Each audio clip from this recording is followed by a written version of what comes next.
රට පාලනය කරමින් හිඳින්නේ වේදිකාවක් පාසා ජනතාව වෙනුවෙන් ඉදිරිපත් කළ පොරොන්දු පත්‍රය කෑලි කෑලිවලට ඉරා දැමූ ජනාධිපතිවරයෙක් සහ ආණ්ඩුවක් බව විපක්ෂ නායක සජිත් ප්‍රේමදාස මහත්මයා පවසනවා.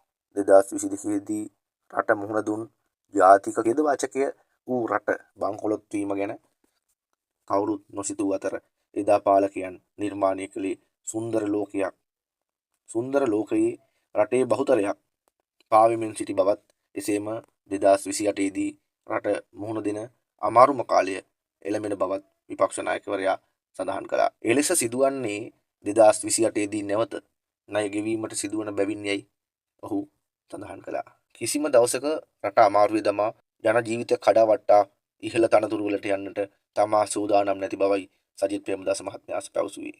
එහෙත් අසාමාන්‍ය ලෙස අමාරු ඉලක්ක සඳහා ගිවිසුම් ගත වීම නිසා අප රටක් ලෙස විශාල අමාරුවකට ලක්ව ඇති බව මෙම ගිවිසුම් සංශෝධනය කර ජනතාවගේ හිස මත කරපිට පටවන බර ලිහිල් කර යුතු බවත්. ඒ අපේක්ෂාව පහුගිය ජනාධිපතිවරණයේදී තමා මෙන්ම මාලිමාවේ අය කිව්වත් එදා බලයට පැමිණි මාලිමාවේ අය කිසිදු වෙනසකින් තොරව පැරණි IMF ගිවිසුම ක්‍රියාත්මක කරන බව පවසා ජනතාවගේ බලාපොරොත්තු කඩා විනාශ කළ බවත් විපක්ෂ නායක සජිත් ප්‍රේමදාස මහත්මයා පවසනවා. මාස 6න් 6ට 20000කින් වැටුප් වැඩි කරනවා කියූ ජනතා විමුක්ති පෙරමුණ ඒ දේ නොකර මේ මොහොතේ පවා ජනතාව අන්දවමින් සිටින බවයි ඔහු පවසන්නේ.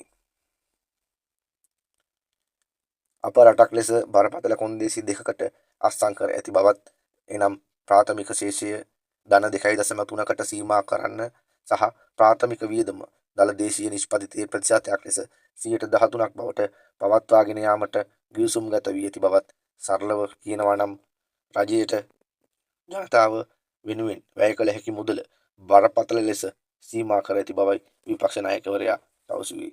විපක්ෂ නායකවරයා මෙම අදහස් කැලණිය ප්‍රදේශයේ පැවති ජන හමුවකට සහභාගී වෙමින් තමයි සඳහන් කළේ. ඉතින් ඔහු කියන ආකාරයට රට අරාජික තත්ත්වයට තමයි නැවතත් හිමින් ගමන් කරන්නේ. 2028 වෙනකොට ණය ගවන්න සිද්ධ වෙනවා. එහෙම සිද්ධ වුණාම 2022 ගෝඨාභයගේ රජයේ අවසානයේදී ඒ ගත්ත විනාශය රටේ ඒ තත්ත්වයට මහපව් රට අරගෙන යනවා කියන එක තමයි ඔහු සඳහන් කළේ.